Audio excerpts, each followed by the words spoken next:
ഇന്നത്തെ ചോദ്യം നമ്മൾ ദശാംശ സംഖ്യകൾ കുറക്കുന്നതാട്ടോ. അപ്പോൾ ഒന്നാമത്തെ ചോദ്യം 500 - 47.95. ഇതിന് നമ്മളെങ്ങനെ എഴുതുക? 500 - 47.95 ഇങ്ങനെയാണ് എഴുതുക? ഇങ്ങനെയാണോ? ഇങ്ങനെയല്ല, ഇത് തെറ്റാണ്. പിന്നെ നമ്മളെങ്ങനെ എഴുതും? 500 ഇതിൽ പോയിൻ്റൊന്നും ഇല്ലല്ലോ, പക്ഷെ താഴെ വരുന്നതിൽ എന്തുണ്ട്? 0.95 ഉണ്ട്. അത് പോയിൻ്റ് കഴിഞ്ഞിട്ട് 2 സ്ഥാനമുണ്ട്. അപ്പോൾ നമ്മൾ ചെയ്യേണ്ടത് ഇതിന് പോയിൻ്റ് ഇട്ടിട്ട് ആ 2 സ്ഥാനമുള്ളതുകൊണ്ട് 2 0 ചേർത്ത് കൊടുക്കുക, അത്രേ ഉള്ളൂ. കുറക്കണം. ഇനി ഇത് ഇതേപോലെ എഴുതാം. ഇത് നമ്മളെങ്ങനെ എഴുതുക? ഇവിടെ ഇങ്ങനെ 47 എന്ന് ഇടുക, എന്നിട്ട് പോയിൻ്റ് ഇടുക, 95 അങ്ങനെയാണ് ഇടുക? അല്ല, 5ൻ്റെ താഴെ അല്ല 4 വരിക. പിന്നെ എങ്ങനെ വരിക? ഈ പോയിൻറ്റിനെ ഇവിടെ കൊടുക്കുക.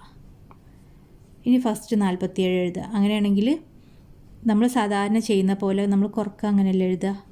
വൺസിൻ്റെ പ്ലേസ്, പിന്നെ ടെൻസിൻ്റെ പ്ലേസ്, അതായത് ഒറ്റയുടെ സ്ഥാനം ആദ്യം 10ൻ്റെ സ്ഥാനം, ഇങ്ങനെ ഇവിടെ നിന്നല്ല എഴുതുക. അതേപോലെ ഇത് എഴുതുക. ഇതോ ഇവിടുന്ന് അങ്ങോട്ട് എഴുതുക, അവിടുന്ന് ഇങ്ങോട്ടല്ല, പോയിൻറ്റിൻ്റെ അടുത്തുനിന്ന് അങ്ങോട്ട് എഴുതുക. 9, 5. അപ്പോൾ ഇങ്ങനെയൊന്നും ആലോചിക്കേണ്ട, നിങ്ങൾ മനസ്സിലാക്കുക. പോയിൻറ്റിനെ ഒപ്പാക്കുക.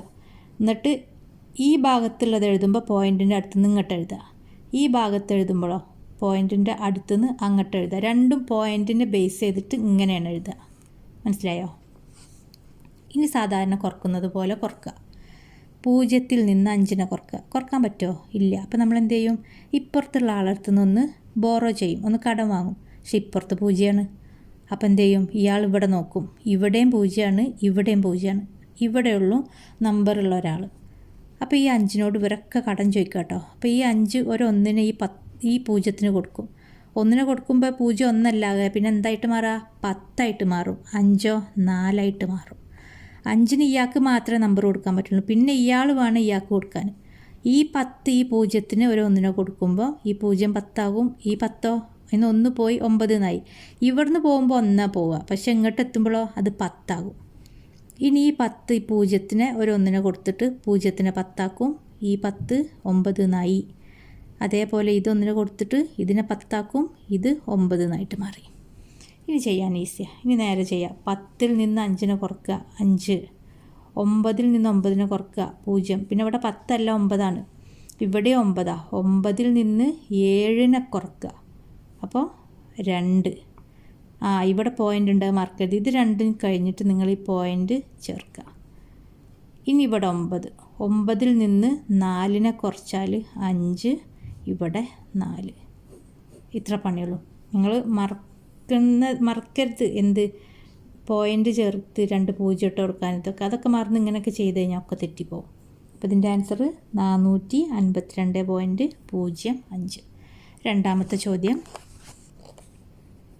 900 പോയിൻ്റ് നോക്കുക. ഇതിൽ പോയിൻ്റ് കഴിഞ്ഞിട്ട് 2 സ്ഥാനമുണ്ട്. അപ്പോൾ ഞാൻ പോയിൻ്റ് ഇട്ട് 2 സ്ഥാനം ഇട്ട് കുറക്കണം. ഇവിടെ 3 സ്ഥാനം ഉണ്ടെങ്കിലോ, ഇവിടെ ഒരു 501 എന്നുണ്ടെങ്കിലോ നമ്മളിവിടെ ഒരു 0 കൂടി ചേർക്കും.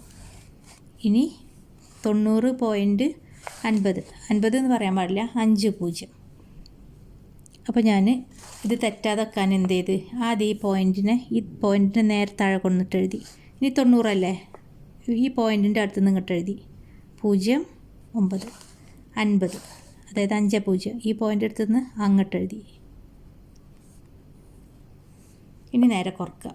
0 കുറക്കണം 0 0 0 കുറക്കണം 5 കുറക്കാൻ പറ്റില്ല. അപ്പോൾ നമ്മളിവിടെ നോക്കി, ഇവിടെയും 0ആണ്, ഇവിടെയും 0ആണ്, ഇവിടെ മാത്രമുള്ള നമ്പർ. അപ്പോൾ ഈ 9 ഒരു 1നെ കൊടുത്ത് 0നെ 10 എന്നാക്കി, 9 8 എന്നായി. ഈ 10 ഇതിനൊരു 1നെ കൊടുത്ത് ഇതിനെ 10 എന്നാക്കി, ഇത് 9 എന്നായി. ഇത് ഈ 0ന് 1നെ കൊടുത്ത് 10 എന്നാക്കി, ഇത് 9 എന്നായി. ഇനി നമ്മൾ മാറിയ നമ്പറിൽ നിന്നാണ് ഒക്കെ കുറക്കേണ്ടത്. 10 കുറക്കണം 5 5 പോയിൻറ്റിനെ മറക്കാതെ ചേർക്കുക. ഇവിടെ 9 എന്നായി. ഈ 0 10 9 അപ്പോൾ 9 കുറക്കണം 0 9 9 കുറക്കണം 9 0.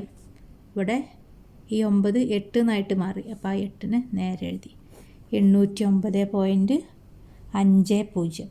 ഒരു നമ്പർ കഴിഞ്ഞിട്ട്, ഒരു നമ്പർ എന്നല്ല, പോയിൻ്റ് കഴിഞ്ഞിട്ട് നമ്പർ കഴിഞ്ഞ് ഇങ്ങനെ 0 മാത്രം ലാസ്റ്റ് ഉണ്ടെങ്കിൽ ആ 0-നൊന്നും വാല്യൂ ഇല്ല. അപ്പോൾ നമുക്കിതിനെ എങ്ങനെ എഴുതാം? 809.5 എന്ന് എഴുതാം. 5 0 എന്ന് എഴുതിയാലും ശരിയാണ്, 5 എന്ന് എഴുതിയാലും ശരിയാണ്. ഓക്കെ.